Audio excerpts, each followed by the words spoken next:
मुस्कुराकर जीवन में जिसे जहर पीना आ गया, समझ लो उसको जीने का बहाना आ गया। नमस्कार मित्रों, मैं हूं डॉक्टर सुखीराम रावत और आप देख रहे हैं हमारे चैनल का वीडियो भाग 30। इस वीडियो में हम बामनी खेड़ा नाम क्यों पड़ा, इसका पूर्वकालीन नाम क्या था और क्यों था, इस विषय पर आपके साथ चर्चा करेंगे। यहाँ तक हमारी पुस्तक का स्थानीय इतिहास है। इससे आगे हम इस किताब से बाहर का जो इतिहास है उस पर भी हम चर्चा करेंगे। तो आज हम भाग 30 पर बामनी खेड़ा से संबंधित इतिहास के बारे में आपके साथ चर्चा करते हैं। आइए बामनी खेड़ा की लोकेशन को पहले जानते हैं।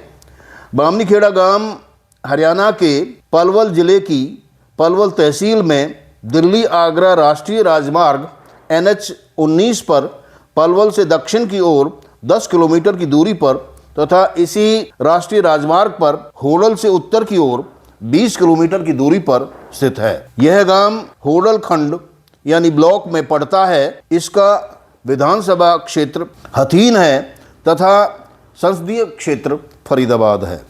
बामनी खेड़ा के सीमा क्षेत्र में एक रेलवे स्टेशन भी है जिसका नाम रूंधी रेलवे स्टेशन है। पूर्व काल में बामनी खेड़ा का पूरा रकबा रूंधी के गौरे यानी गौर या गौड़ राजपूत ठाकुरों की मिल्कियत में था। उन्होंने इस गांव के पूरे रकबे को एक विधवा ब्राह्मणी को दान में दे दिया था। अतः उस ब्राह्मणी के नाम पर इस गांव का नाम ब्राह्मणी खेड़ा पड़ा, जो बाद में बिगड़कर बामनी खेड़ा हो गया। परंतु ब्राह्मणी खेड़ा नाम से पहले इस गांव का नाम खेड़ा सराय था। अति प्राचीन काल में यह गांव उत्तरापथ यानी वर्तमान राष्ट्रीय राजमार्ग NH 19 के किनारे एक ऊंचे और काफ़ी विस्तृत टीले ढेर पर बसा हुआ था। मकानों के निर्माण हेतु नीम आदि की खुदाई करते समय यहाँ 18 इंची और 24 इंची पुरानी पक्की ईंटें तथा मिट्टी के टूटे हुए घड़ा आदि बर्तन भांडे मिले हैं।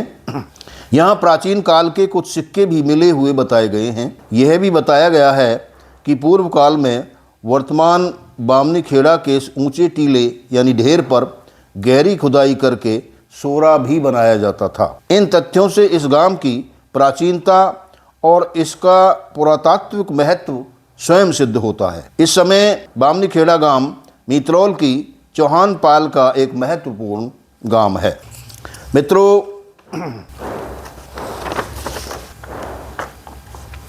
राजस्थान के देवलिया आदि गौर यानी गौड़ क्षेत्र से सैनिकों के रूप में पृथ्वीराज चौहान के साथ दिल्ली आए हुए गौर यानी गौरे या गौड़ राजपूत 1192 ईस्वी में मोहम्मद गौरी द्वारा पृथ्वीराज चौहान के परास्त होने के बाद बचकर रूंधी में आकर आबाद हुए थे। उस समय युद्ध से जीवित बचे हुए कुछ गौरे यानी गौर या गौड़ राजपूतों ने वापसी में वर्तमान बामनी खेड़ा को बेचिराग देखकर इस पर पहले कब्जा किया था, परंतु वे यहाँ से उजड़ पड़े हुए रूंधी में जाकर बस गए थे। इस प्रकार वे रूंधी और बामनी खेड़ा के मालिक बन गए। प्रारंभ में वर्तमान बामनी खेड़ा की ही भूमि के मालिक बनने के कारण ये गौरे राजपूत ठाकुर यहाँ के ही भूमिपति यानी भूमिया कहलाए। यही कारण है कि इस समय भी बामनी खेड़ा गांव में रूंधी के गौरे राजपूत ठाकुरों के भूमिया का एक मठ मौजूद बताया जाता है, जहाँ जाकर श्रद्धालु लोग इसकी पूजा अर्चना करते हैं।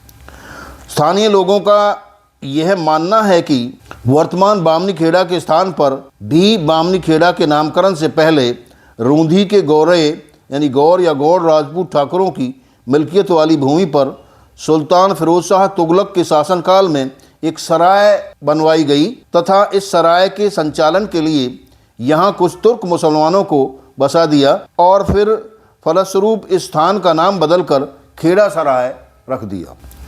क्योंकि सरकारी राजस्व रिकॉर्ड में बामनी खेड़ा नाम से पहले इस गांव का नाम खेड़ा सराय मिलता है तथा इस समय खेड़ा सराय के ही पुराने अवशेषों के स्थान पर राजकीय प्राथमिक विद्यालय का भवन तथा कुछ निजी मकान बने हुए देखे जा सकते हैं। जब ईसा की 15वीं शताब्दी के अंत में इन गौरव राजपूत ठाकुरों को मौका मिला तो इन्होंने खेड़ा सराय के तुर्क मुसलमानों पर चुपके से तुरंत आक्रमण करके इन्हें यहाँ से भगा दिया तथा यहाँ की सारी ज़मीन को एक विधवा ब्राह्मणी को, जो निकट ही कुछ दूरी पर अपने परिवार सहित रहती थी, दान में दे दिया और इस गांव का नाम उसके नाम पर ब्राह्मणी खेड़ा रख दिया, जो बाद में बिगड़कर बामनी खेड़ा हो गया। स्थानीय जानकार लोगों ने बामनी खेड़ा की संस्थापिका विधवा ब्राह्मणी के पति का नाम मूलचंद बताया है। वह एक वत्स गोत्रीय विद्वान ब्राह्मण था। वत्स ऋषि को ब्रह्मा के मानस पुत्र और फलित ज्योतिष ग्रंथ भृगु संहिता के प्रणेता भृगु ऋषि का वंशज माना जाता है। ऐसा बताया जाता है कि रूंधी के गौरे यानी गौर या गौड़ राजपूत ठाकुरों ने जब चुपके से तुरंत खेड़ा सराय के तुर्क मुसलमानों पर हमला करके उन्हें यहाँ से मार भगाया था, तो उससे कुछ वर्ष पूर्व ही मूलचंद ब्राह्मण बाहर से संभवतः बड़ी पौर से आकर अपनी पत्नी तथा 2 पुत्रों, जिनके नाम थे अंधु एवं भाऊ, के साथ खेड़ा सराय के निकट ही थोड़ी दूरी पर एक झोंपड़ी बनाकर रहने लगा था। वह एक विद्वान ज्योतिषी था, परंतु थोड़े ही समय बाद वह बीमार हो गया और फिर उसकी मृत्यु हो गई। उसकी मृत्यु के बाद उसकी पत्नी और दोनों पुत्र अनाथ हो गए।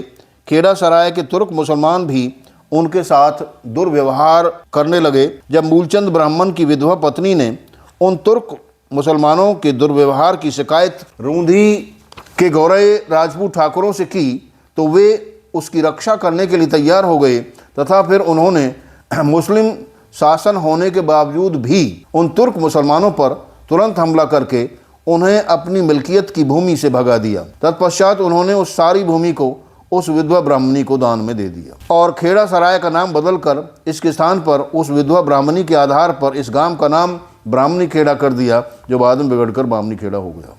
स्थानीय जगह की पोथी के अनुसार वह विधवा ब्राह्मणी अपने वत्स यानी वत्सिस गोत्रीय दोनों पुत्रों अंधु एवं भाऊ के साथ श्रावण वदी पंचमी सोमवार विक्रमी संवत 1554 तदनुसार 19 जुलाई 1497 ईस्वी को वर्तमान बामनी खेड़ा में आकर आबाद हुई थी। बामनी खेड़ा में आबाद होने के कुछ काल बाद उस विधवा ब्राह्मणी ने अपनी और अपने दोनों पुत्रों की सुरक्षा के लिए उत्तराखंड क्षेत्र से कश्यप गोत्रीय किशोरा नामक अपने एक ब्राह्मण रिश्तेदार को बामनी खेड़ा में परिवार सहित बुलाकर बसा लिया और उसे बामनी खेड़ा के कुल रकबे में से आधा रकबा दे दिया।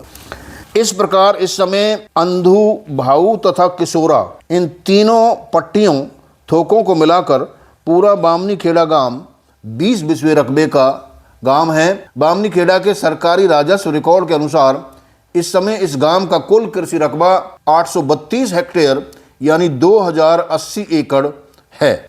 बामनी खेड़ा के ऐतिहासिक महत्व को ध्यान में रखते हुए 1857 ईस्वी की क्रांति से कुछ समय पहले वर्तमान बामनी खेड़ा के सीमा क्षेत्र में गांव से दक्षिण की ओर लगभग आधा किलोमीटर की दूरी पर वर्तमान राष्ट्रीय राजमार्ग से पश्चिम की तरफ लगती हुई लगभग 40 एकड़ भूमि में अंग्रेजों द्वारा एक सैनिक छावनी स्थापित की गई थी, जिसे स्थानीय लोग पड़ाव कहते हैं। आज भी बामनी खेड़ा गांव के सीमा क्षेत्र में अंग्रेजों की सैनिक छावनी के तीनों तरफ पत्थरों से निर्मित जीर्ण शीर्ण अवशेष देखे जा सकते हैं। यहाँ इस सैनिक छावनी की स्थापना का उद्देश्य इस क्षेत्र के गांवों के विद्रोह को दबाना था।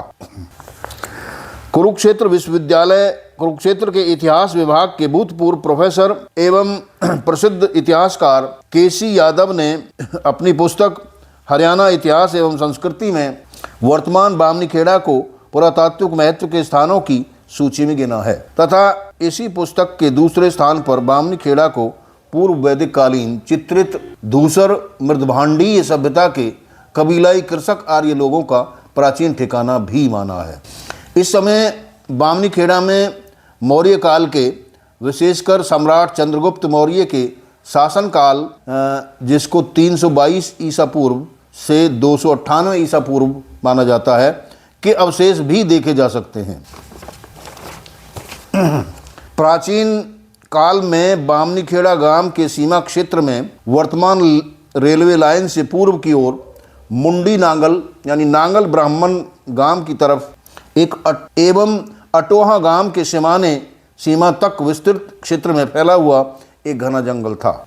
यह जंगल बहुत सारे कुंजों यानी लताओं और वृक्षों के मंडपों से घिरा हुआ था, अतः इस जंगल को कुंजवन कहा गया। इस कुंजवन को ही कंजारा भी कहा गया। बामनीखेड़ा के इस प्राचीन कुंजवन कंजारा में बंजारों के मौर्यकालीन कई स्थान इस समय भी मौजूद पाए जाते हैं। इसमें लगभग 6 एकड़ में निर्मित बंजारों का मौर्यकालीन तालाब इस समय मौजूद पाया जाता है, जिसके 3 तरफ पत्थरों के पक्के अवशेष देखे जा सकते हैं। इस समय भी बामनीखेड़ा के स्थानीय लोग इस तालाब को बंजारों का तालाब कहते हैं। बंजारों का एक प्रसिद्ध प्राचीन मंदिर भी यहाँ मौजूद है। इस प्रकार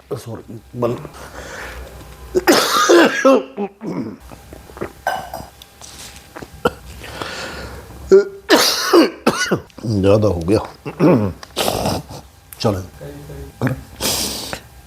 इस प्रकार बामनीखेड़ा गांव के कृषि रकबे में तथा इस गांव में बंजारों के मौर्यकालीन कई निर्माण कार्यों के जीर्ण अवस्था में इस समय भी विद्यमान होने के आधार पर यह सटीक अनुमान लगाया जा सकता है कि चंद्रगुप्त मौर्य और मगध नरेश धननंद की सेनाओं के मध्य मथुरा के निकट हुए महाभीषण युद्ध की समाप्ति के बाद जब बंजारे लोग वर्तमान बामनीखेड़ा गांव में आकर बसे होंगे तो उन्होंने इस गांव का प्रारंभिक नाम बंजारा खेड़ा रखा होगा।